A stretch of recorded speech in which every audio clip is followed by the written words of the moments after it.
Student unique Urdu education पर दिल की गहराइयों से आपका इस्तकबाल करते हैं। उम्मीद करते हैं आप सब बखैर होंगी। आज हम आपके सामने सीटेट सितंबर 2026 की तैयारी करने वाले स्टूडेंट के लिए एक इंतहाई अहम टॉपिक लेकर के हाजिर हुआ हूँ और हर साल इस टॉपिक से हिंदी और उर्दू पैडागोजी में 5 से 6 सवालात पूछे जाते हैं। और ख़ास बात यह है कि इस मरतबा फरवरी 2026 में जो सीटेट का एग्ज़ाम हुआ था उसमें उर्दू के साथ साथ ब्रैकेट में इंग्लिश टर्मिनोलॉजी का इस्तिलाहात का भी इस्तेमाल किया गया था। इसलिए हम इस वीडियो में उर्दू हिंदी के साथ साथ अंग्रेज़ी वर्ड का भी प्रयोग करेंगे ताकि उर्दू को ख़ास करके आपको सवालात को हल करने में मज़ीद आसानी पैदा हो सके और आप अच्छे नंबरात 30 में 30 ला सके। तो चलिए हम शुरू करते हैं आज की क्लास। बाब अंदाज़े कद्र और जांच, मूल्यांकन एवं मापन, असेसमेंट एंड एवल्यूशन को आज हम पढ़ेंगे। यहाँ पर इस्तिलाहात देख लीजिए, इसको अच्छी तरह याद कर लीजिए ताकि किसी तरह का आपको कोई कन्फ्यूज़न ना हो। जांच, इसको हिंदी में मापन कहते हैं, इंग्लिश में मेज़रमेंट कहते हैं। और ये जो होता है जांच, ये सिर्फ नंबर, ग्रेड या फ़ीसद देना इसका मकसद होता है। इसी के लिए ये जांच किया जाता है, यानी ये मिकदारी होता है। तशख़ीस, इसको आकलन कहते हैं, असेसमेंट कहते हैं। ये पढ़ने के दौरान बच्चों की समझ और कमज़ोरी को देखना होता है। इसमें बच्चे कहाँ गलती कर रहे हैं, पढ़ाने टीचिंग लर्निंग प्रोसेस के दौरान ही उसको सुधारा जाता है। यानी आकलन जो होता है ये फॉर्मेटिव होता है, यानी पढ़ाने के दौरान होता है। अंदाज़े कद्र यानी मूल्यांकन, एवुलेशन यानी ये सम्मेटिव होता है, यानी सेशन के आखिर में होता है, तालीमी साल के आखिर में या सत्र के आखिर में मजमूई तरक्की का हतमी फैसला, जो आखिरी में जो इम्तिहान लिया जाता है साल के आखिर में, या शशमाही हो, सालाना हो, वार्षिक हो, परीक्षा जो होता है वो मूल्यांकन अंदाज़े कद्र, उसके अंदर मूल्यांकन किया जाता है। तशख़ीसी जांच यानी निदानात्मक परीक्षण जिसको बोलते हैं हिंदी में, यानी डायग्नोस्टिक टेस्ट, बच्चों के सीखने में रह जाने वाली कमी की वजह मालूम करना। इसके अंदर बच्चे की सबसे पहले बीमारी को देखना कि कहाँ बच्चे को दिक्कत परेशानी हो रही है, कहाँ पर कमियां और खामियां हैं, उसको पहले पकड़ना, उसकी तशख़ीस करना, फिर उसके मतलब बीमारी को दूर करने के पर्पस से बीमारी को पकड़ना।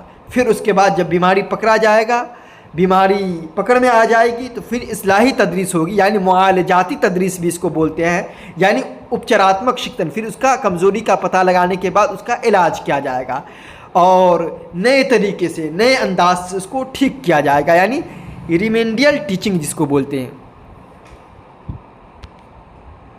आगे देखिए, अब यहाँ से समझते हैं हम जांच यानी हिंदी में जिसको मापन कहते हैं, मेज़रमेंट, इसको किसको कहा जाता है। तारीफ़, इसकी परिभाषा, इसका डिफिनेशन देखिए। जब किसी तालिब इल्म, किसी छात्र या छात्राओं की तालीमी कारकर्दगी यानी इसकी शैक्षिक जो है गतिविधियाँ को सिर्फ नंबर या फ़ीसद में ज़ाहिर किया जाए तो उसे जांच कहते हैं। यानी नंबर देना, ग्रेड देना, तो ये जो होता है ये जांच होता है। इसको क्या कहते हैं? जांच कहा जाता है इसको। जैसे मिसाल के तौर पर बच्चे का इम्तिहान होता है तो क्या कहते हैं? काफ़ी जांच हो रही, चूँकि नंबर के लिए हो रहा है। मिसाल के तौर पर एक तालिब इल्म है, उसका उर्दू का टेस्ट लिया गया या हिंदी का टेस्ट लिया गया, 50 में से 50 नंबर का लिया गया, 45 लिया, या 100 में 90 नंबर लाया, तो ये नंबर के लिए जो हुआ ये सिर्फ मिकदारी बताता है, यानी ये सिर्फ मिकदार को बनाता है, क्वान्टिटी को बताता है, मिकदार को बताता है। तो जांच क्या होता है? जब किसी तालिब इल्म की तालीमी साल की कारकर्दगी को सिर्फ नंबरों या फ़ीसद में ज़ाहिर किया जाए तो उसे जांच कहते हैं। अब यहाँ देखिए, 3 चीज़ों को समझना ज़रूरी है। एक आमोजिश के लिए अंदाज़े कद्र है, आमोजिश का अंदाज़े कद्र है, अंदाज़े कद्र बतौर आमोजिश। तो आमोजिश का अंदाज़े कद्र है, आमोजिश का अंदाज़े कद्र है सीखने के लिए आकलन, यानी असेसमेंट फॉर लर्निंग। इसका एक दूसरा नाम भी है, इसको भी आप अच्छी तरह याद रखेंगे। असेसमेंट फॉर लर्निंग का एक नाम है, बताइए, फॉर्मेटिव असेसमेंट। क्या नाम है इसका? फॉर्मेटिव असेसमेंट, यानी रचनात्मक मूल्यांकन। क्या कहेंगे इसको? रचनात्मक मूल्यांकन, या कह लीजिए रचनात्मक आकलन कह लीजिए इसको, यानी फॉर्मेटिव असेसमेंट। दूसरा है आमोजिश का अंदाजे कदर, यानी सीखने का मूल्यांकन। इसको कहते हैं असेसमेंट ऑफ लर्निंग। हिंदी में इसको एक नाम और है, उसको कहा जाता है सम्मेटिव असेसमेंट, यानी योगात्मक मूल्यांकन। क्या कहेंगे? योगात्मक मूल्यांकन कहेंगे। तीसरा होता है अंदाज़े कद्र बतौर आमोज, यानी सीखने के रूप में आकलन, यानी असेसमेंट एज लर्निंग, या सेल्फ असेसमेंट भी इसको कहते हैं, स्व आकलन भी इसको कहा जाता है, यानी खुद का आकलन करना, खुद की जांच करना। अब इसकी परिभाषा को समझते हैं, मिसाल को समझते हैं, ट्रिक को समझते हैं एक एक करके। आमोजिश के लिए अंदाज़े कद्र, यानी सीखने के लिए आकलन। असेसमेंट फॉर लर्निंग, यानी ये तदरीसी अमल के दौरान, या ड्यूरिंग द प्रोसेस, यानी पढ़ाने के दौरान, टीचिंग लर्निंग प्रोसेस के दौरान ही बच्चे की सवालात पूछे जाते हैं, या टीचिंग मुकम्मल होने के बाद क्विज़ वगैरह कराया जाता है। बच्चे से कुछ सवालात पूछे जाते हैं कि बच्चा समझा या नहीं समझा।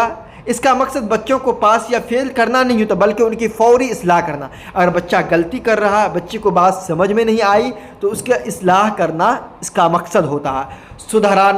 सुधार करना इसका मकसद होता है। क्या होता है? इम्प्रूव करना इसका मकसद होता है। गलती को पहचान करके उसको दूर करना इसके मकसद होता है कि बच्चा कहाँ गलती कर रहा है। इसको बोलते हैं आमोजिश के लिए अंदाज़ा के तरह, यानी एक वर्ड को याद रखेंगे, यानी दौरान, टीचिंग लर्निंग प्रोसेस को याद रखेंगे, या ड्यूरिंग द प्रोसेस को याद रखेंगे। जादुई ट्रिक भी देख लेते हैं हम। बावर्ची ट्रिक, यानी बावर्ची खाना पकाने के दौरान सालन चखता है ताकि नमक मिर्च ठीक कर सके। जहाँ भी सवाल में दौरान या सुधार का लिखा हुआ, जवाब हमेशा यही होगा। क्या होगा? आमोजिश के लिए अंदाज़े कद्र, यानी असेसमेंट फॉर लर्निंग। क्या कहेंगे? असेसमेंट फॉर, यानी फॉर्मेटिव असेसमेंट कहेंगे। क्या कहेंगे इसको?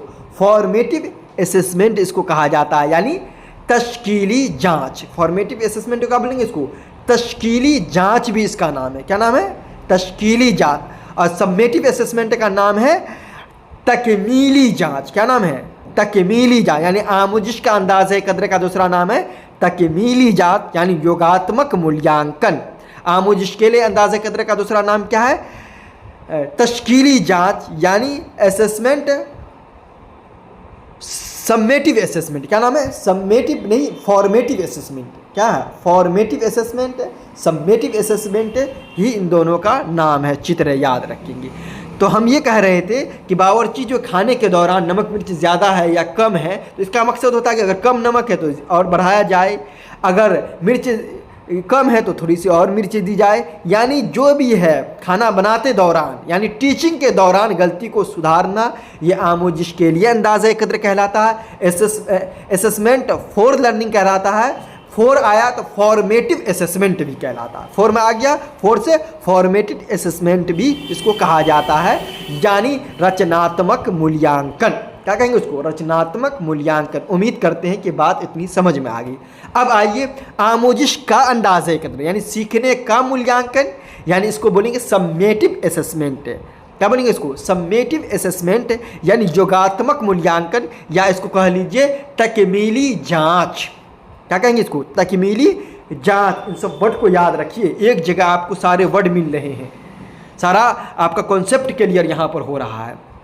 ये तालीमी दौरानी या साल के आखिर में होता है। Session at the end of session, यानी सत्र के आखिर में होता है, साल के आखिर में होता है। ये पढ़ाने के दौरान नहीं होता, आखिर में, लास्ट में। इसमें सुधार का मौका नहीं मिलता। उसमें तो सुधार का मौका मिला, आमोजिश के लिए अंदाज़े कद्र में सुधार का मौका मिला था, लेकिन आमोजिश का अंदाज़े कद्र में अब सुधार का मौका नहीं है। ये फाइनल फैसला सुनाया जाता है इसके अंदर। जादुई ट्रिक, रिपोर्ट कार्ड सालाना इम्तिहान या बोर्ड इम्तिहान जहाँ सिर्फ रैंक या रिज़ल्ट मिलता है और सेशन ख़त्म हो जाता है।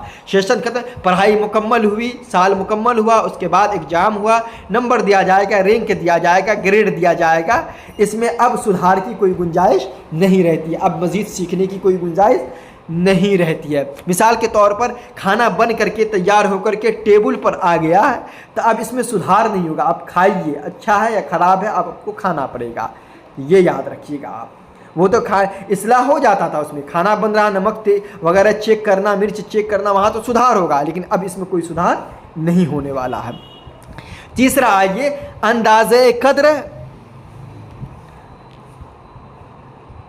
बतौर आमोजिश। क्या कहेंगे? अंदाज़े कद्र बतौर, यानी सीखने के रूप में आकलन। असेसमेंट एज लर्निंग, यानी इसमें तालिब इल्म खुद अपने सीखने का जायज़ा, सेल्फ असेसमेंट यानी स्व आकलन करता है। आँख मुंह बंद करके पढ़ना, रिपीट करना, या अपने कोई किसी साथी को सुनाना कि सुनो तो मुझे याद हुआ या नहीं याद हुआ, यानी खुद से आकलन करना, खुद का अपनी जांच करना लेता है। या अपने हम जमात के साथ मिलकर ग्रुप में जांच करता है। जादुई ट्रिक, खुद ट्रिक इसको कहते हैं, खुद का जांच करना, जहां बच्चा अपनी गलती खुद पहचानने या दोस्तों से कापी चेक करवाए, खुद गलती को पहचाने, खुद गलती निकाले, एक मजमून पढ़े और मजमून में गलती निकाले, खुद लिख उसको मजमून को समझे, पढ़े, मुकम्मल करे। कोई मजमून अनकम्प्लीट है तो उसको कंप्लीट करे, तो यानी खुद से करे, तो इसको बोलते हैं स्व आकलन बोलता है, यानी सेल्फ असेसमेंट अंदाज़ कद्र बतौर आमोजिश,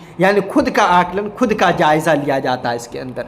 उम्मीद करते हैं इतनी बात आपको समझ में आ गई होगी। आगे चलिए, तशखीसी जांच। कौन सी जांच?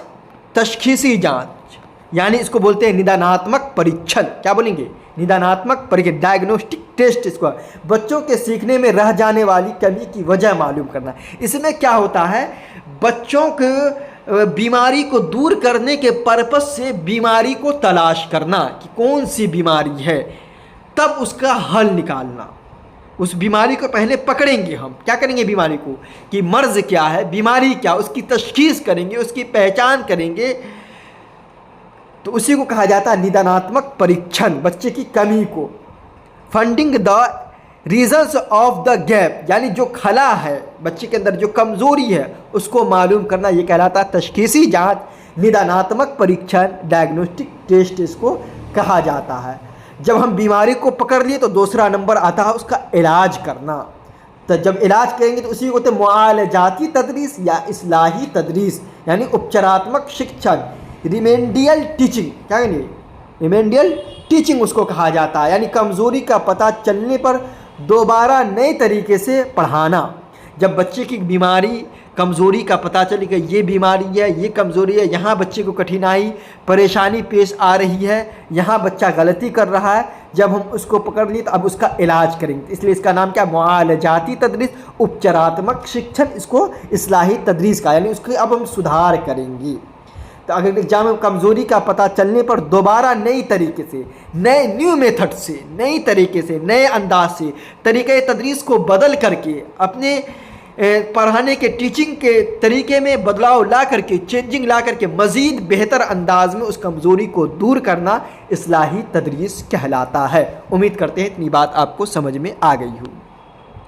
आगे चलिए, एक लफ्ज़ आता है एग्जाम में हर साल, इससे भी सवालात पूछे जाते हैं, सतत एवं व्यापक मूल्यांकन, CCE, कंटिन्यूअस कॉम्प्रिहेंसिव एवल्यूशन, यानी मुतवातिर और जामे अंदाज़े कद्र। इसका एक नाम और आता है मुसलसल। मुतवातिर का माने मुसलसल और जामे अंदाज़े कद्र। ये नियम 2009-10 के करीब आया था। यानी इसका कहने का मकसद ये है कि सतत, यानी पढ़ाई के साथ साथ रोज़ाना लगातार होने वाला आकलन, रोज़ाना जांच करनी है, रोज़ाना आकलन करना है। ये साल में सिर्फ एक बार रट कर इम्तिहान लेने की रिवायत को ख़त्म करता है। इसका सतत का कहने का मकसद कि लोग कंटिन्यू रोज़ाना इसका टेस्ट लिया जाए, रोज़ाना जांच किया जाए। ऐसा नहीं कि साल पर डिपेंड होगी, साल की आखिर में लिए, नहीं, उस चीज़ को ये ख़त्म करता है। सतत एवं व्यापक मूल्यांकन का मकसद ये है कि रोज़ाना बच्चे का आकलन हो, जाँच हो, उसकी कमज़ोरी को दूर किया जाए। साल के आखिर पर मौकूफ़ न रहे कि साल के आखिर में इसका इम्तिहान लिया जाएगा। और जामे का मतलब व्यापक, यानी कॉम्प्रिहेंसिव। अब ये कॉम्प्रिहेंसिव व्यापक दो तरह का, तालीमी पहलू, हम तालीमी पहलू। तालीमी पहलू में स्कॉलिस्टिक में किताब, कवायद लिखना वगैरह शामिल होता है। हम तालीमी पहलू यानी को स्कॉलिस्टिक यानी ड्राइंग, खेल कूद, अखलाकियात, डिसिप्लिन, ग्रुप वर्क वगैरह को इसको अंदर शामिल किया जाता है। यानी शैक्षिक और सहशैक्षिक दोनों को व्यापक में मेंशन और शामिल किया जाता है। यानी मुसलसल बच्चे का लगातार जांच होते रहना चाहिए। ऐसा नहीं कि साल के आखिर में जांच कर लिया जाए, उसको, उस रिवायत को, उस परंपरा को ये ख़त्म करता है सतत व्यापक मूल्यांकन जो है। अब आइए हम सवालात और जवाबात को हल करेंगे इंशाअल्लाह, इससे आपका चैप्टर और क्लियर हो जाएगा। सवाल नंबर 1 है, तदरीसी अमल के दौरान, किसके, शैक्षिक अधिगम प्रक्रिया के दौरान तालिब इल्म की पेशरफ्त का अंदाज़ा लगाने के लिए, तालिब इल्म क्या है, प्रगति को, छात्र की जो प्रगति को जानने के लिए, कितना डेवलप किया, कितना तरक्की किया, उसको जानने के लिए, अंदाज़ा लगाने और उसमें सुधार करने के लिए कौन सा अंदाज़ा कदर का इस्तेमाल होता है। जाहिर सी बात है तदरीसी अमल के दौरान, टीचिंग लर्निंग प्रोसेस के दौरान ये काम हो रहा है, ड्यूरिंग यानी दौरान ये काम हो रहा था। इसको कहते हैं आमोजिश के लिए अंदाज़े कदर कहेंगे। क्या कहेंगे इसको? आमोजिश के लिए अंदाज़े कदर इसको कहा जाएगा। यानी पीछे आ चुका है, इसको क्या कहेंगे? आमोजिश के लिए अंदाज़े कदर का क्या नाम था? यहाँ देख लिया, आमोजिश के लिए सीखने के लिए आकलन, यानी असेसमेंट फॉर लर्निंग इसको कहा जाएगा। क्या कहा जाएगा?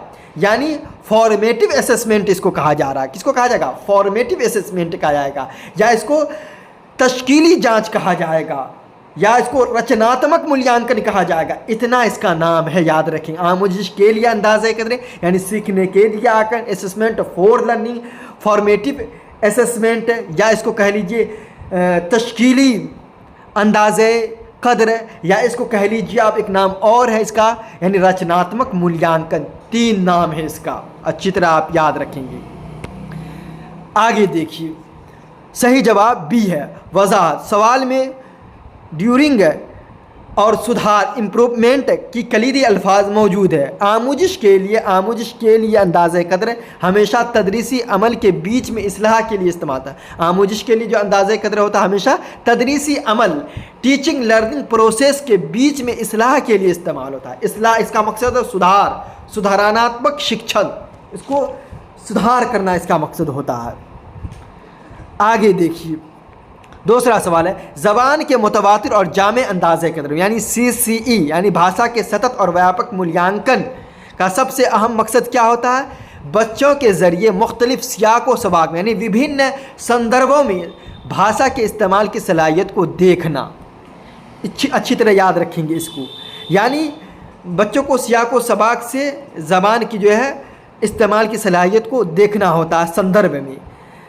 CCE का असल मकसद बच्चों के रैंक देना नहीं होता, नंबर ग्रेड देना नहीं होता। जब बच्चा मुख्तलिफ सियाक़ व सबाक़ में ज़बान के इस्तेमाल करने के लायक हो जाता है तो यही मूल्यांकन की हकीकी कामयाबी है।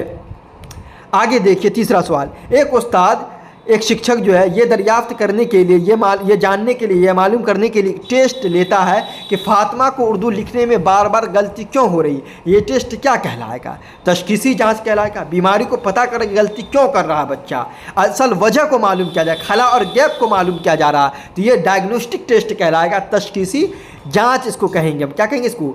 तशख़ीसी जाँच कहा जाएगा, यानी हिंदी में इसको क्या कहेंगे? निदानात्मक परीक्षण कहा जाएगा। क्या कहा जाएगा इसको? निदानात्मक परीक्षण कहा जाता है इसको। आगे चलिए, चौथा सवाल, तशख़ीसी जांच यानी निदानात्मक परीक्षण के बाद उस्ताद का अगला तालीमी कदम क्या होना चाहिए? जब जाहिर सी बात है जब बीमारी का पता चल गया तब उसकी इलाज होनी चाहिए। क्या मुआलजाती तदरीस होगी, यानी रिमेडियल टीचिंग होगा। क्या होगा? इस्लाही तदरीस होगी। जब बीमारी का पता होगा तो वालिदैन को बुलाकर शिकायत करना नहीं, तालिब इल्म को सख्त होमवर्क देना नहीं, उसे अगले क्लास में जाने से रोकना नहीं, इस्लाही तदरीस का मंसूबा बनाना। क्या होगा? इस्लाही तदरीस का मंसूबा बनाना। आगे देखिए, पाँचवा, तालीमी साल या टर्म के आखिर में लिया जाने वाला फ़ाइनल इम्तिहान दर्ज झेल में से किसकी मिसाल है? फ़ाइनल इम्तिहान जो हो रहा था आमोजिश का अंदाज़ा कदर, यानी तकमीली जाँच कहेंगे। क्या कहेंगे इसको? तकमीली जाँच कहा जाएगा। यानी सम्मेटिव असेसमेंट, क्या कहेंगे इसको इंग्लिश में, सम्मेटिव असेसमेंट है, या इसको कहें असेसमेंट ऑफ लर्निंग, क्या कहेंगे, ऑफ हो गया, यानी सेशन एंड हुआ, ख़त्म हुआ, क्या हुआ, सेशन ख़त्म हुआ, उसके बाद ये जांच हो रहा, तो इसको कहेंगे असेसमेंट ऑफ लर्निंग कहा जाएगा। असेसमेंट फॉर लर्निंग नहीं, ऑफ लर्निंग इसको कहा जाएगा, यानी इसको हिंदी में बोलेंगे सम्मेटिव असेसमेंट, तकमीली जांच, योगात्मक मूल्यांकन। इतनी बात को आप याद रखेंगी। वजह जो आकलन सेशन के बिल्कुल आखिर में एट द एंड होता है और सिर्फ फाइनल ग्रेड का फैसला सुनाना हो, उसे आमोजिश का अंदाज़े कदर या तकमीली जांच कहते हैं, तकमीली यानी योगात्मक मूल्यांकन कहते हैं।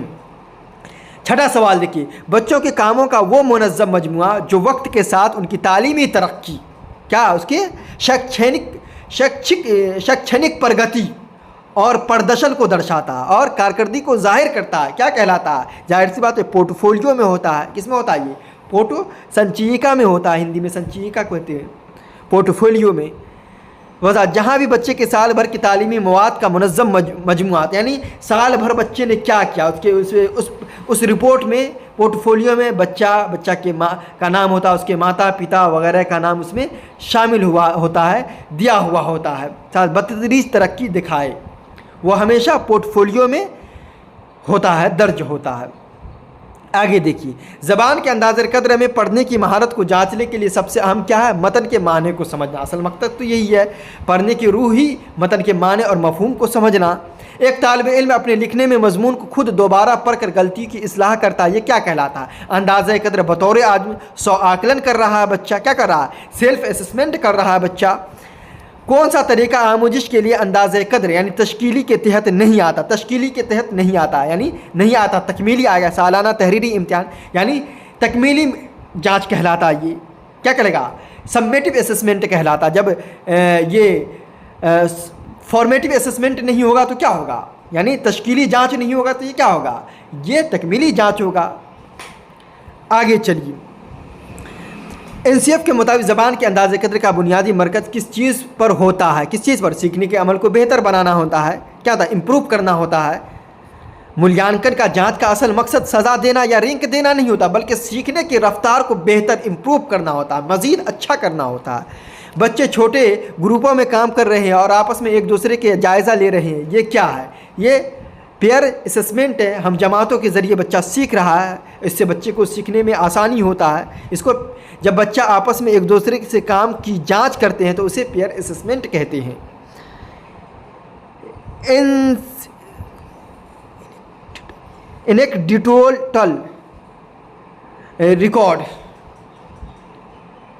एनेक्डोटल जो रिकॉर्ड होता है, यानी उपख्यानात्मक रिकॉर्ड का मुख्य उपयोग क्या है, बर्ताव यानी बिहेवियर, किसी खास वाक़ये का तफसीली रिकॉर्ड रखना होता है। कोई दुर्घटना, कोई वाक़या पेश आया तो इसी के अंदर किसके ना, उपख्यानात्मक रिकॉर्ड का मुख्य उपयोग इसी के लिए, दुर्घटना वगैरह बिहेवियर को बच्चे को उसको नोट किया जाता है। ये बच्चों की ज़िंदगी में पेश आने वाले किसी खास वाक़ये या बर्ताव की तहरीरी रिकॉर्ड होता है। इसको बोलते हैं, क्या बोलते हैं, उपख्यानात्मक रिकॉर्ड कहा जाता है। ज़बान की क्लास में पोर्टफोलियो का बुनियादी फ़ायदा यह है कि बतदरीज तालीमी तरक्की के मोतबर सबूत फराहम करना होता है। बंद सिरे वाले सवाल यानी क्लोज एंडेड की मिसाल कौन सी है, दिल्ली दारुल हुकूमत है, हाँ या नहीं, यानी एक लफ्ज़ में जवाब देना, यस या नो में जवाब देना, ये क्लोज एंडेड। ओपन एंडेड में तो बहुत सारा उसका जवाब हो सकता है, लेकिन क्लोज एंडेड में क्या होता है, एक ही जवाब उसका होता है। कौन सा नुक्ता अंदाज़े कदर के लिए निगेटिव की वर्ड है, नकारात्मक शब्द है। नंबरों के लिए मुकाबला करवाना, नंबर के लिए मुकाबला, ये सब निगेटिव वर्ड है। बोलने का मौका देना, अवसर देना, ये सब क्या, पॉजिटिव है। मुख्तलिफ सियाक व सबाक के संदर्भ में, विभिन्न संदर्भों में समझाना, सियाक व सबाक के ज़रिए समझना, ये सब पॉजिटिव है। तजर्बात को शामिल करना पॉजिटिव है। तो ये सब पॉजिटिव वर्ड को याद रखिएगा। आगे देखिए, मूल्यांकन का मरकज़ी तख्लीकी सलाहियत को जाँचने के लिए किस पर होता है, यानी रचनात्मकता को जांचने के लिए, क्रिएटिविटी को जांचने, किसी अधूरी कहानी को अपने अल्फाज में पूरा करना। जब बच्चा अधूरी कहानी को पूरा करता है तो वो अपनी तख्लीकी सलाहियत का इस्तेमाल करता है। ज़बान सीखने के अमल में गलतियाँ क्या जाहिर करती है, सीखने के अमल की कुदरती हिस्सा है। उस्ताद डायरी में लिखता है कि किस बच्चे ने कैसा काम किया और किसे मदद की ज़रूरत है, थी। ये क्या है? ये रिफ्लेक्टिव टीचिंग तदरीसी अक्कासी कहलाता, तफक्कुराना तदरीस कहलाता है। जब उस्ताद अपने पढ़ाने के तरीके और बच्चों की पेशरफ्त पर गौर करता है तो उसे तफक्कुराना तदरीस कहा जाता है। बच्चों के लिखने की महारत की जांच के लिए सबसे इब्तदाई शक्ल कौन सी है? टेढ़ी मेरी लकीर खींचना, स्क्रेबलिंग। छोटे बच्चे जब पेंसिल से टेढ़ी मेरी लकीरें बनाते हैं तो उसे भी लिखने की शुरुआत माना जाता है। सेकेंडरी लेवल पर बोलने की सलाहियत को, स्पीकिंग स्किल जांचने का बेहतरीन तरीका क्या है? क्लास में मुबाहिसा, डिबेट मुनाकिद करना। मुबाहिसे डिबेट में तालबा को आज़ादाना ख्यालात पेश करने का मौका मिलता है, जिससे रवानी की हकीकी जांच होती है। कामयाबी की चाबी। NCF के मुताबिक मूल्यांकन या अंदाज़े कद्र यानी जांच या अंदाज़े कद्र या आकलन का मकसद बच्चों को सज़ा देना, रटवाना, फेल करना या उनका मुआवजना, कंपेरिजन करना नहीं होता है। उसका वाहिद मकसद बच्चों के सीखने के अमल को आसान और बेहतर इम्प्रूव बनाना होता है, सुधार करना उसका मकसद होता है। उम्मीद करते हैं कि आपको पूरा चैप्टर समझ में आ गया होगा। आप इसके मुताबिक तैयारी करें, चैनल को लाइक करें, सब्सक्राइब करें। इस तरह आपकी तैयारी मज़ीद बेहतर होगी। तो फिर इंशाअल्लाह मिलते हैं अगले वीडियो के साथ। अस्सलामु अलैकुम व रहमतुल्लाह।